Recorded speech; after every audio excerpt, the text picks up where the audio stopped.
Hello everyone. Welcome to my YouTube channel Work, Grow, Travel. Many of us in the corporate field are very strong in our core domains, be it technology, be it business understanding, be it operations, and so on. However, when it comes to driving our personal growth, and especially during interviews, we often stumble upon many of the personal questions. These questions include things like tell me about yourself or what are your biggest strengths, your biggest weaknesses, and so on. These types of questions are what we call as personal interview questions and also referred to as the softer aspects of personality. These include things like communication, team management, leadership skills, and so on. Often, when we go for the interviews, while we prepare very strongly for the technical or the core aspects of our work, we often are underprepared for some of these personal questions and personality traits. This creates a mismatch between our actual growth in the workplace, either within the same organization or when you are changing jobs, versus the underlying potential you have. To address this problem, I am creating a series of videos around these personal interview questions. There can be many such questions, some of them you see on the screen here, such as tell me about yourself, tell me a situation where you resolved conflict, what are your short and long term goals, how do you do your work prioritization, what do you know about our company, how do you manage a non performing team member, why do you want to join us? And the list goes on and on. And the good part about these personal questions is that they are oftentimes very repeatable, as in across different interviews, you will not find a completely new question which you have never seen before. That's why it makes it easier to prepare in advance for these questions. And if you are well prepared, have a proper structure behind addressing these questions, you can easily crack your personal interview round. In this video, we will talk about a very common interview question. Tell me about yourself.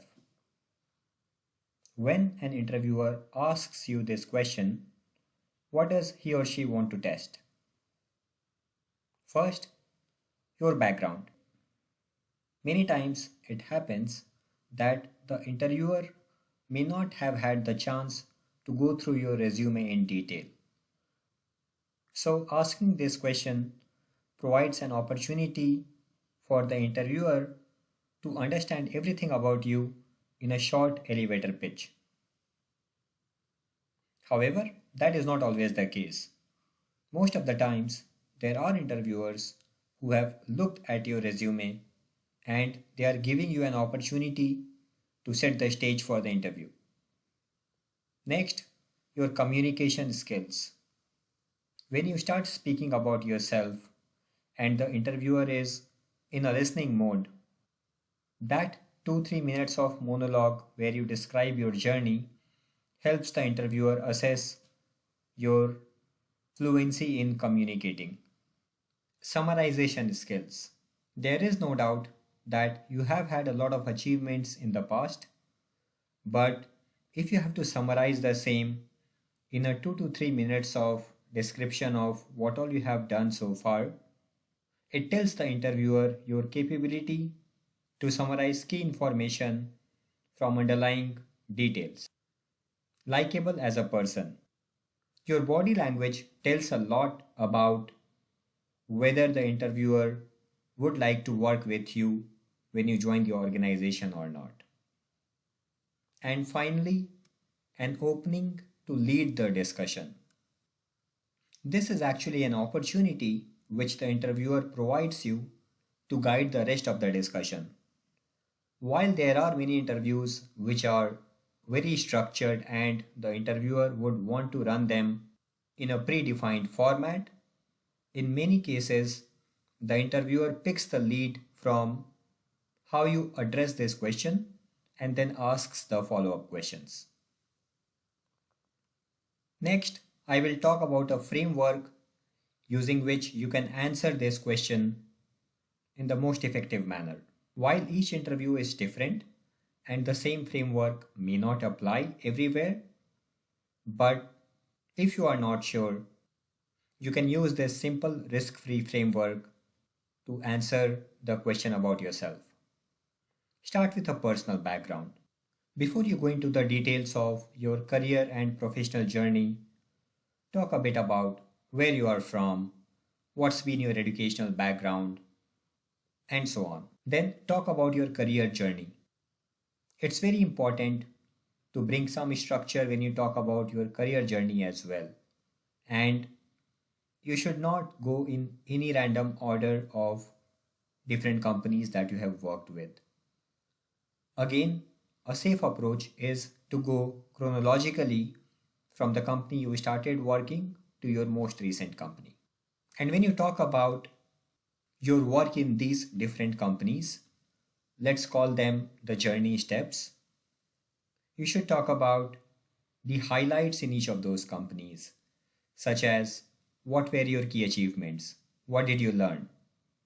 While it's important to talk about the kind of work you did in a particular company, it's also equally important to talk about your rationale for transition choices you made across companies. This makes the interviewer feel that you were in control of the choices you made along your career path. And then you can talk about the details of your current role. Now, at the bottom, you also see some boxes that I have suggested. These are some of the things to keep in mind to bring impact to your answer.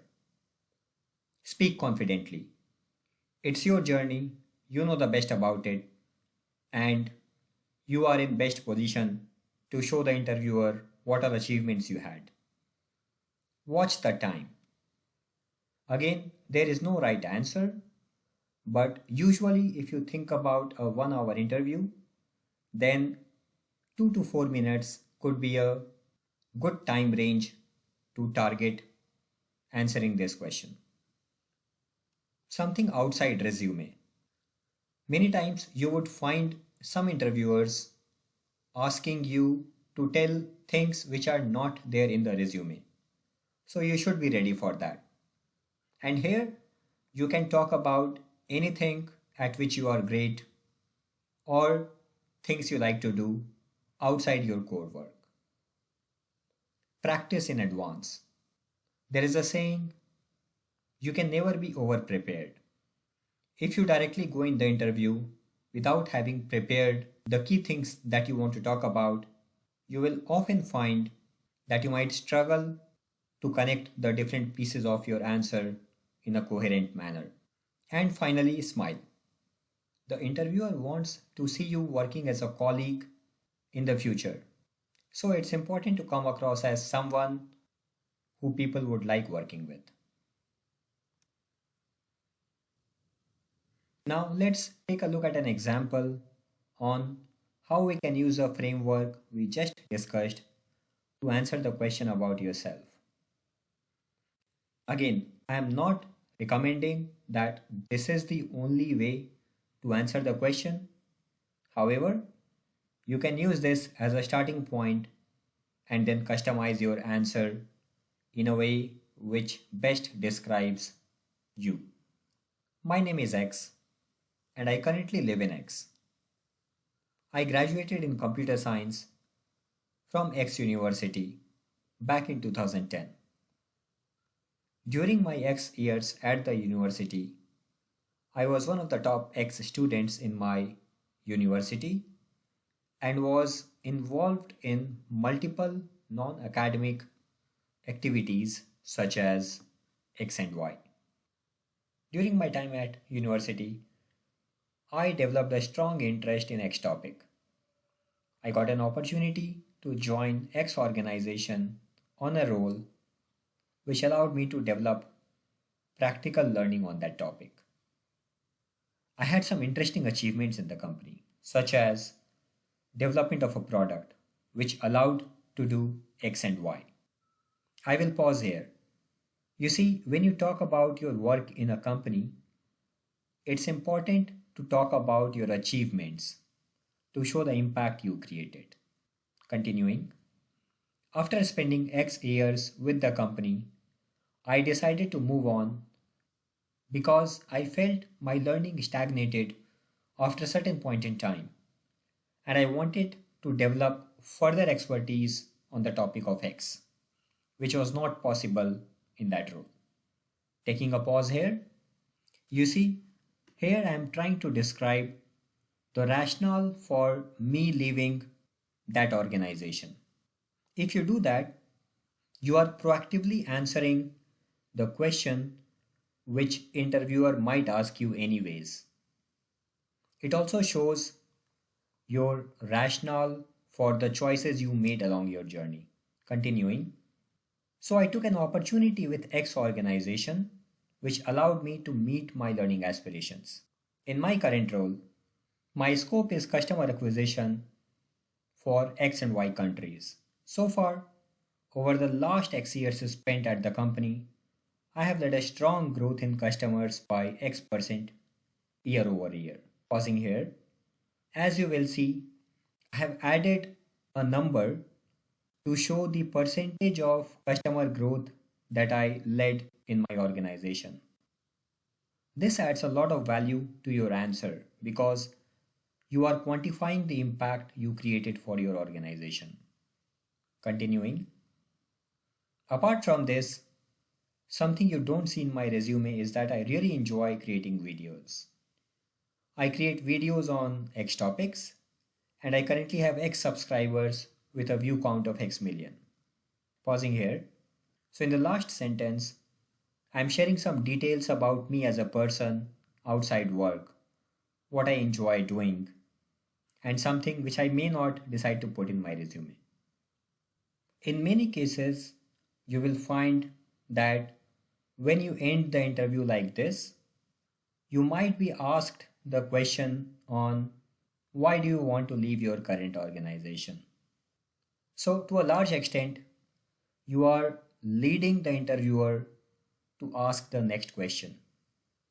And as you practice over time, you will realize that instead of the interviewer, you can be in a lot of control of the interview and guide the whole discussion. I hope this was helpful. Please don't forget to subscribe to my channel for more such videos. If you have any feedback or want to get in touch with me, feel free to reach out to this email ID. Also, please do watch more such videos on my channel in this series of personal interview questions. Thank you.